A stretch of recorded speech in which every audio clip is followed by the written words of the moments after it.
안녕하십니까. 산마르교회 양병모 목사입니다. 이런 말이 있죠. 견지망월이라는 말입니다. 견지, 손가락은 보고요. 망월, 달을 잇는다는 거죠. 저 달을 보라 그랬을 때에 어린아이는 달을 보는 게 아니라 할아버지의 가리킨 손가락을 본다는 겁니다. 이 뜻은 무엇입니까? 정말 봐야 될 본질을 보지 못하고요. 지엽적인 것만 본다는 겁니다. 우리가 하나님의 말씀을 대할 때도 본질을 놓치고 지엽적인 것만 볼 수 있습니다. 어느 한 부분만 보고 정말 말씀하시고자 하는 영적인 의미들을 놓칠 수 있는 거죠. 이런 시간들을 통해서 정말 그 본질을 찾아보고 싶습니다. 또 우리가 지엽적인 것에서 말씀하시는 본질적인 뜻이 무엇인가? 이런 시간으로 갖고 싶은 마음입니다. 오늘 같이 나누고 싶은 말씀은 마태복음 5장에 있는 말씀입니다.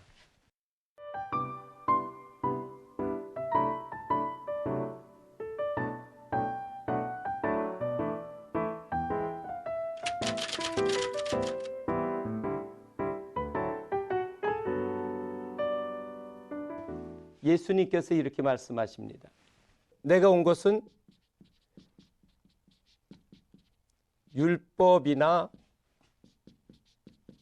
선지자를 폐하러 온 것이 아니라 완전케 하러 왔다 말씀하십니다.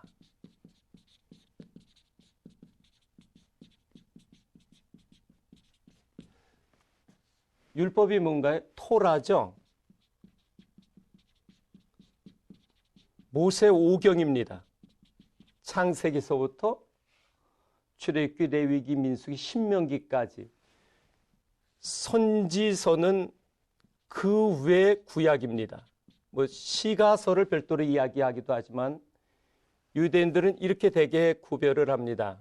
그렇다면 율법과 선지자는 구약 전체죠.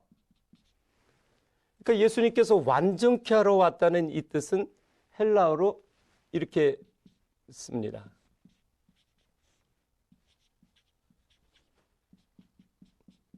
플레로죠.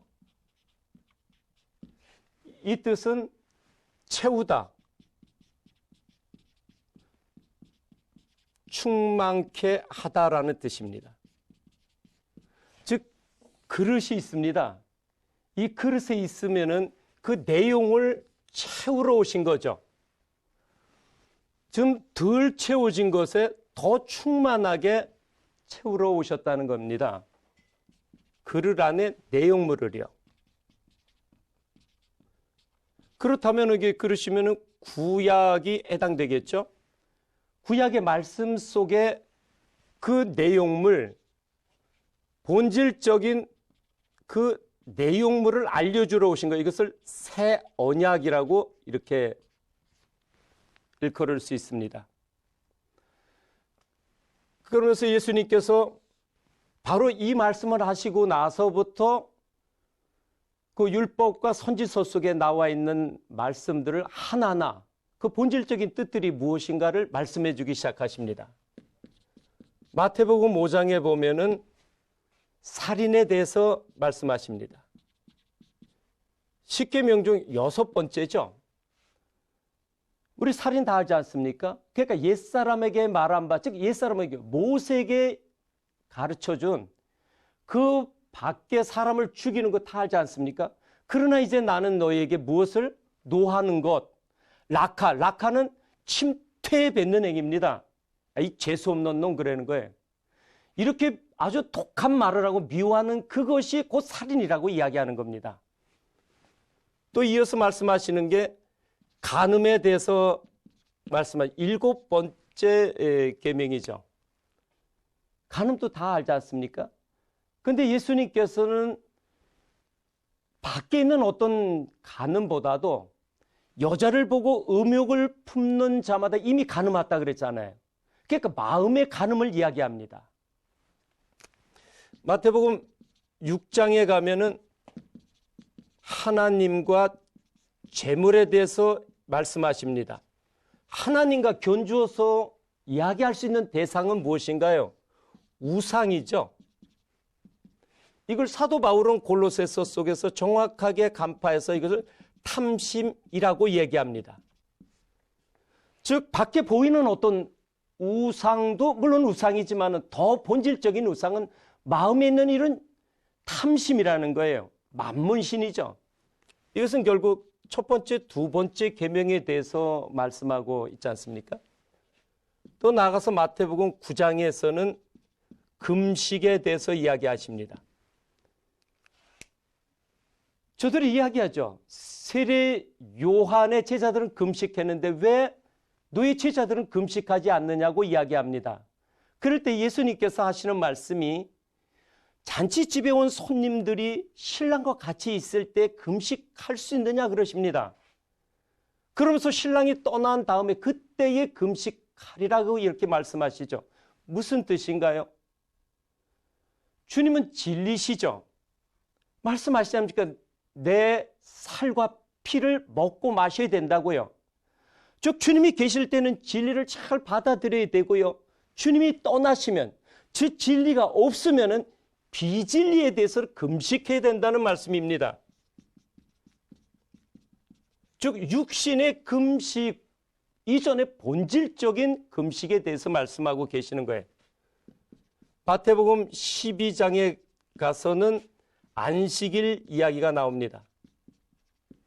예수님이 안식일을 범하십니다. 그 제자들이 어떻게 합니까? 밀이삭을 잘라 먹죠. 밀청태 드시는 거예요. 그 제자들이.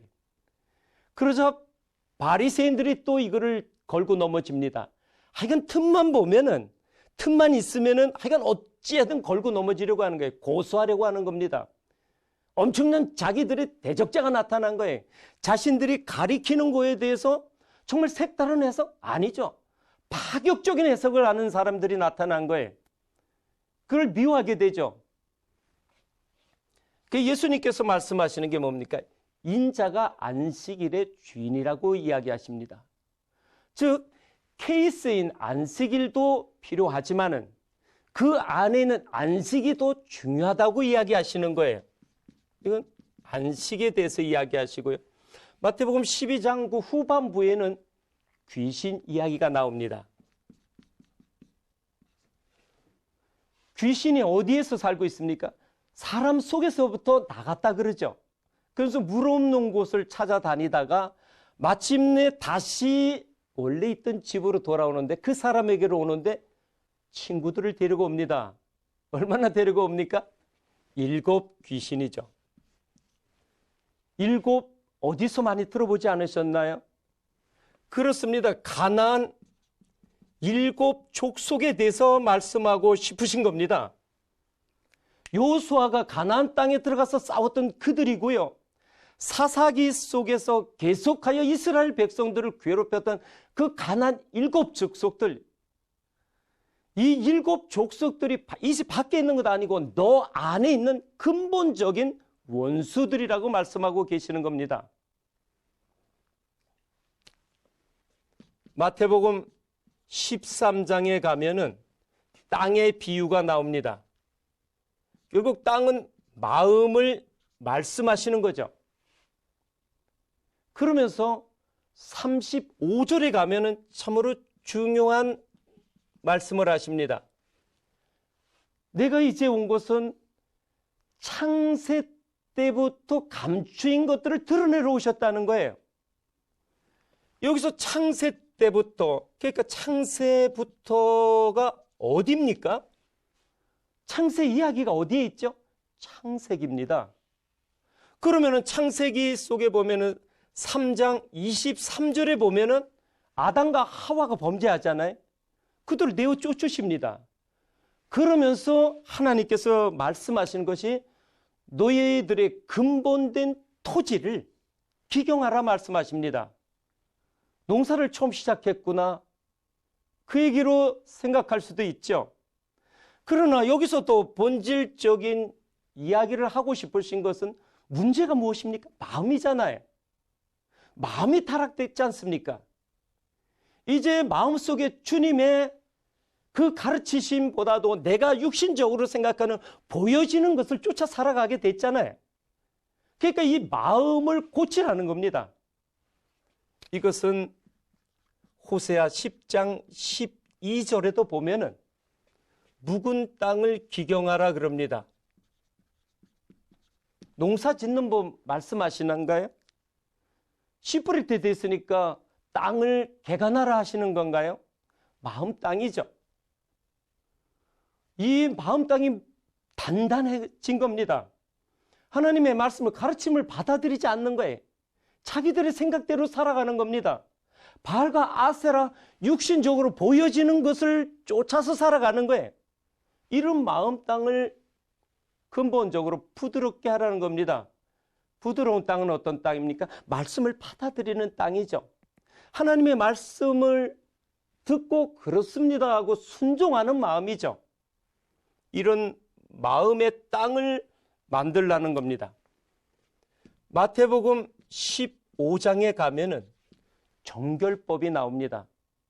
예수님의 제자들이 손을 씻지 않죠. 이것 가지고 또 저들이 시비합니다. 왜 손을 씻지 않느냐고요. 그들은 아주 철저했습니다. 뭐 더러운 것이 그릇에 들어가면은요, 뭐 깨트릴 수 없는 철기라든가 이런 그릇은 잘 씻고요, 흙으로 만든 이런 그릇 같은 거 깨트렸습니다. 먹는 것도 철저하게 구별해서 먹었던 거예요. 이때 예수님께서 뭐라고 답변하십니까? 사람을 더럽게 하는 것은 무엇을 먹는 것이 아니라는 겁니다. 이렇게 무엇을 먹는가, 음식을 먹는 이것은 다 뒤로 나온다는 거예요. 그러면서 사람을 정작 더럽게 하는 것은 입에서 나오는 것이라고 말씀하는 겁니다. 무엇입니까? 나오는 것이 말이죠. 입에서 나오는 것이 악한 말이 나올 수 있고요, 정말 생명을 살리는 위로의 말, 소망의 말이 나올 수 있는 겁니다. 그렇다면 이 말이 어디에서부터 나옵니까? 생각 속에서부터 나오는 거죠. 그럼 생각은요, 듣는 겁니다. 귀로 듣고 눈으로 보는 거죠. 인풋 돼서 입으로 아웃풋 되지 않습니까? 그렇다면 이것은 어떤 음식에 가려먹는 정결법을 말씀하시는 것이 아니라, 물론 그것이 중요하지 않다는 이야기가 아닙니다. 필요하지요. 건강을 위해서 필요합니다. 그러나 그것보다 더 영혼을 위해서 필요한 것은 듣는 것을 가려야 된다는 겁니다. 말씀의 정결법입니다. 듣지 않아야 될 것이 있고 들어야 될 것이 있습니다. 세상의 성공 철학들을 들으면 안 되죠. 그것은 우리를 육신적으로 가게 하지 않습니까? 자기를 오히려 크게 하지 않습니까? 이것은 말씀의 정결법을 이야기하고 있는 겁니다. 또 요한복음으로 가면 요한복음 2장에 성전에 대해서 말씀하십니다. 성전에 있는 더러운 것들을 다 쫓아내죠. 그러시면서 저 성전을 헐라 그럽니다. 이스라엘 사람들의 마음속에는 성전이 자리 잡고 있는 겁니다. 하나님이 계신 곳이잖아요. 난리가 나죠. 성전을 헐으라니까. 그러면서 그들이 이야기합니다. 아니 46년 동안 지은 것을 네가 어떻게 사흘 동안, 왜냐하면 예수님께서 저걸 헐면 내가 사흘 동안에 다시 회복시키겠다고 짓겠다고 말씀하신 거예요. 이해가 안 된 거죠. 우리는 알지 않습니까? 그 기록되어 있지 않습니까? 성전된 자기 육체를 말씀하신 거라고요. 이것 역시 정확하게 간파한 사도 바울은 고린도전서에서 이렇게 이야기하고 있지 않습니까? 3장 16절입니다. 이제 주님은 우리 안에 오셨지 않습니까? 그 거룩한 성령님으로 우리 안에 오셨지 않습니까? 그래서 우리를 마음의 성전이라고 이렇게 말씀하고 있는 겁니다. 또한 로마서 속에서는 이제는 성전 제사의 행위가 아니고요, 무엇입니까? 예수 그리스도를 믿는 믿음이라고 이야기하고 있지 않습니까? 이제는 행위가 아니다. 이제 성전 제사는 끝났다. 이제 우리는 믿음으로 구원받는다고 이야기하고 있는 거예요. 요한복음 9장에 가면은 맹인 이야기가 나옵니다. 맹인을 고치죠. 근데 그 후반절 이렇게 쭉 내려가다 보면은 39절부터 41절 사이에 나오는 대화 속에서 예수님께서 이렇게 이야기하세요. 내가 온 것은 보지 못하는 자들을 보게 하고요, 보는 자들을 맹인되게 하겠다 그럽니다. 그러니까 바리새인들이 뭐라고 중얼거립니까? 우리도 맹인인가 그럽니다. 그럴 때 예수님께서 너희가 맹인 되었더라면 죄가 없으려니와 본다고 하니 죄가 그대로 있느니라 말씀하십니다. 예수님께서는 이 맹인을 죄와 연결시켜서 말씀하시는 거예요. 쉽게 이해가 잘 안 가는 대목입니다. 자, 우선 이 말씀은 요한복음 17장 3절에 가면은요, 영생에 대해서 말씀하고 있습니다. 영생은 뭡니까? 영생은 곧 유일하신 참 하나님과 그가 보내신 자 예수 그리스도를 뭐라고요? 아는 것이라 그럽니다. 아는 것입니다. 즉 제대로 알지 못하면은요, 제대로 행할 수가 없는 거예요. 그렇지 않습니까? 우리가 강릉을 가야 되는데 부산 쪽으로 가면 안 되잖아요. 내비가 정확하게 강릉 방향을 찍어야만이 갈 수 있지 않습니까? 내비가 필요하지 않습니까? 역시 하나님의 뜻을 정확히 알지 못하면은요, 하면 할수록 오히려 더 나중에 뒷정리하기가 힘들어지는 거예요. 즉 예수님께서 말씀하시는 맹인은 영적인 맹인입니다. 즉 그릇은 보나 그 안에 있는 내용물은 못 본다는 거죠. 현상은 보나 그 속에 있는 본질은 못 본다는 거예요.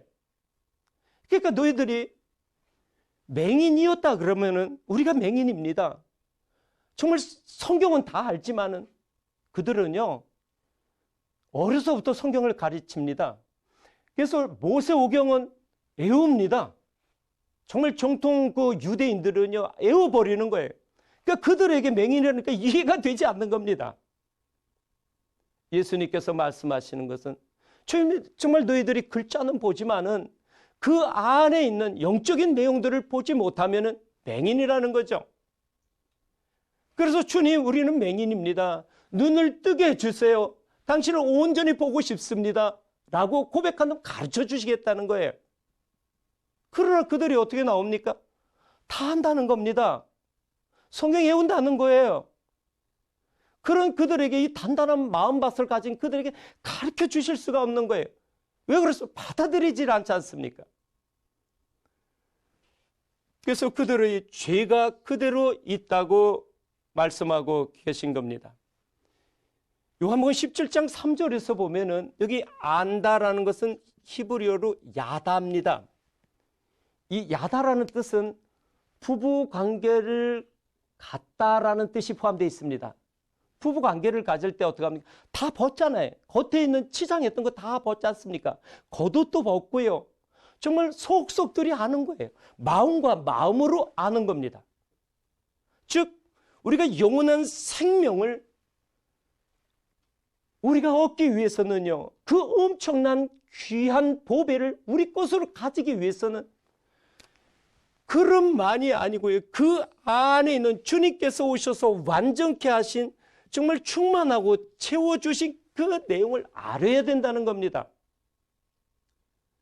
그래서 고린도후서 3장에는요 수건 이야기가 나옵니다. 무슨 수건입니까? 모세 얼굴의 수건 이야기입니다. 출애굽기 34장의 말씀이죠. 모세가 시내산에 올라갔잖아요. 하나님의 영광을 받지 않습니까? 그 말씀을 직접 받잖아요. 그 원음을 듣지 않습니까? 그래서 그의 얼굴이 빛이 납니다. 이렇게 하나님의 말씀은 우리를 바꿔주는 거예요. 하나님의 말씀은 우리를 거룩하게 하고요, 얼굴에 삶 속에서 빛이 되게 합니다. 그 모세가 이스라엘 백성들에게 왔을 때 어떻게 합니까? 백성들이 그 빛을 감당할 수가 없는 겁니다. 그랬을 때 모세가 어떻게 하죠? 얼굴에 수건을 씁니다. 여러분 생각해 보세요. 모세 얼굴에 수건이 쓰여졌다는 것, 이 수건을 가지고 얼굴에 쓰면은요, 제가 이 손수건을 한번 얼굴에 써보죠. 이렇게 얼굴에 쓰면은 안 보이지 않습니까? 수건을 쓰고 성경을 보더니 보입니까? 즉 이와 같이 모세 얼굴에 수건이 쓰여졌다는 것은 이 율법에 때로는 모세오경뿐만이 아니라 토라를 이야기할, 이거 다를 이야기하기도 합니다. 구약 성경에 수건이 쓰여진 거예요. 그래서 이 수건을 벗어야 된다는 겁니다. 그 수건을 누가 벗겨주러 왔다고 말씀하십니까? 그리스도 안에서 벗겨진다는 거예요. 주님은 그 수건을 벗겨주러 오신 겁니다. 지금 이 순간에도 우리가 말씀을 여러분들 읽을 때요, 말씀을 들을 때요, 주님께 기도하면은 요한복음 14장 26절에 약속하셨잖아요.